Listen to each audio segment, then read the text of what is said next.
Hi guys, welcome to How to Solutions YouTube channel. In today's video I'm going to show you how you can install Roller Champions on PC. Before getting into this video, must subscribe to our YouTube channel and click on the bell icon. The first step you need to do is to search in Google Roller Champions and open the first website. And once you open, here you can see that you simply need to click on play for free. And here you have three options: Ubisoft Connect PC, PS4, Xbox. You simply need to click on Ubisoft Connect PC, and once you click on that, let me show you the file. You have this file. You simply need to open that file and install. Let me show you by clicking on the right mouse cursor, click on open and click on yes, and then you need to install that. Once you install that, you simply need to see that this is the Ubisoft.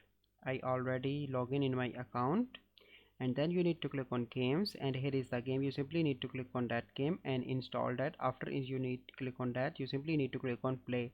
Once you click on play, you can easily play that game.